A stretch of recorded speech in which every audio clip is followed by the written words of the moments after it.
Nah, saya mau cerita, Timothy, bahwa selama mengikuti rangkaian persidangan kasus pembunuhan terhadap Brigadir Yosua, ini ada yang cukup menarik, Timothy. Salah satunya adalah setiap agenda pemeriksaan saksi untuk terdakwa Richard Eliezer, ini ada keunikan karena ada sejumlah pendukung yang kerap hadir dalam ruang sidang.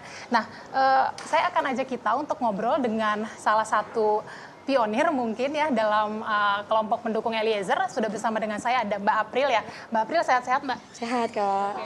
Mbak April boleh cerita ke pemirsa Kompas TV ini bagaimana sih awal mulanya ada tercipta kelompok pendukung Eliezer Mbak? Oh, awal mulanya sih kita kan kayak lihat berita-berita ya. Terus kayak ngikutin gitu untuk kasusnya itu seperti apa. Ternyata kan katanya kan si Icat ini atas perintah orangnya juga udah mau jujur. Semenjak dia jadi justice collaborator sih kita jadi dukung itu. Berarti terbentuk semenjak Richard memutuskan menjadi justice kolaborator ya. Nah, ini siapa saja sih Mbak yang tergabung dalam kelompok pendukung? Kalau untuk timnya itu banyak, cuma kalau untuk koordinasinya itu kita ada 5 orang. Boleh disebutin? Boleh. Boleh. Ada aku, April, Keisha, Dea, ada Tia sama Nanda. Ini maksud kelompoknya gimana nih? Maksudnya ada platform tertentukah yang kemudian mengakomodir teman-teman pendukung atau seperti apa sih Mbak? Enggak sih, seperti biasa aja, berjalan seperti biasa aja. Kayak fans-fans yang lainnya. Bukan fans sih, kayak pendukung, support gitu kan. Karena kan Icat bukan artis. Jadi kita sebutnya itu support Icat, pendukung. Kayak gitu. Alasan selain karena tadi melihat kasus Eliezer, dia kan posisinya sebagai bawahan yang kemudian diperintah melakukan tindak kejahatan ya, terus kemudian memutuskan justice kolaborator. Ada alasan-alasan lain yang mendorong teman-teman ini memberikan dukungan kepada Eliezer? Alasannya nggak ada sih, cuman kayak bener-bener dia jujur gitu kan, terus dia berani berkorban sampai nyawanya juga dikorbanin, yang penting semua ini terungkap kayak gitu. Itu aja sih, cuma gara-gara gitu. Oke. Mbak, bentuk dukungan apa yang diberikan oleh teman-teman pendukung ini? Boleh tahu nama pendukungnya apa? Kalau di tim aku tuh namanya Rizli Farm ID. Nah, tapi masih banyak lagi sih nama-nama pendukung yang lainnya gitu kan. Cuma kalau tim aku namanya Rizli Farm ID. Kayak gitu. Kalau untuk bentuk dukungannya kita paling kayak setiap sidang itu datang ke sini untuk mantau langsung. Kalau yang dari jauh mungkin lewat TV kayak gitu. Kalau kita yang dekat-dekat langsung datang ke sini. Kayak gitu. Mbak, ini kan saya juga merhatiin nih nama media sosial tim pendukungnya Eliezer. Apa sih yang dilakukan melalui media sosial itu? Karena kan saya juga melihat beberapa konten-konten dukungan nih untuk Eliezer. Bisa diceritakan terkait hal itu? Maksudnya kayak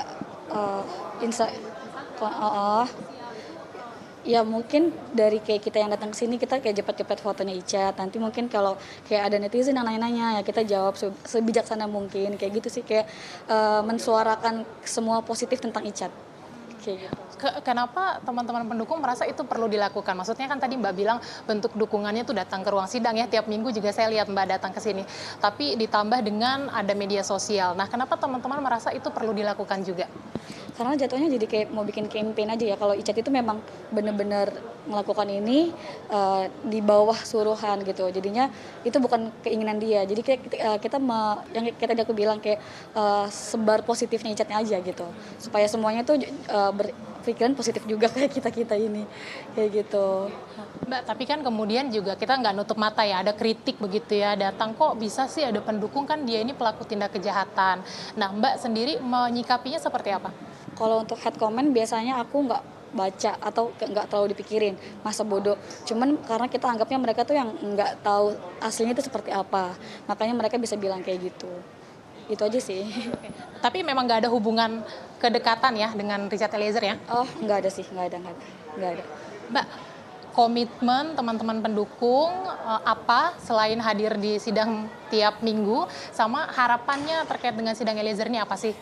Komitmennya ya kita tetap ikutin kasus ini sampai selesai, mengawal. Ya itu aja sih paling. Harapannya ya kalau memang bisa bebas, memang pengennya bebas, cuma kan nggak mungkin karena kita ngikutin hukum yang berlaku, yang terbaik aja buat Icat. Oke. Jadi apapun nanti putusan vonis hakim akan terima ya teman-teman ya? Pasti terima. Terima kasih Mbak April untuk waktunya, boleh bercerita bersama Kompas TV. Silakan melanjutkan agenda kembali menyaksikan sidang Eliezer. Terima kasih Mbak untuk waktunya. Timothy dan juga saudara, itu dia tadi cerita dari salah satu anggota pendukung dari salah satu terdakwa Richard Eliezer yang kerap kali atau setia sekali datang setiap minggu dalam agenda pemeriksaan atau dalam agenda persidangan untuk terdakwa Richard Eliezer. Nah, kita masih menunggu persidangan dimulai, mungkin beberapa saat lagi menunggu majelis hakim juga masuk ke ruang sidang. Nanti kita akan cermati sekali lagi bagaimana jalannya persidangan, kesaksian-kesaksian apa yang akan disampaikan oleh para saksi begitu ya, mengingat ke-10 orang saksi ini merupakan anggota Polri yang dinilai mereka ini berkaitan atau mengetahui peristiwa pasca kejadian pembunuhan Brigadir Yosua ketika di Duren 3. Ada yang waktu itu berperan sebagai Kasat Reskrim begitu ya, mengolah TKP pertama kalinya, kemudian ada yang memeriksa saksi, kemudian juga ada pihak yang mengintimidasi tim penyidik. Nah, itu nanti kita akan dengarkan apa yang kemungkinan akan digali hakim dan juga jaksa penuntut umum dan juga pihak kuasa hukum. Karena seperti kita ingat, sepekan sidang ini ditunda, kuasa hukum dari Richard Eliezer, Roni Talapesi, menyampaikan tengah mempersiapkan strategi begitu ya dalam persidangan hari ini. Kita akan nantikan bersama, Timothy. Baik, terima kasih Dian Silitonga melaporkan dari Pengadilan Negeri Jakarta Selatan.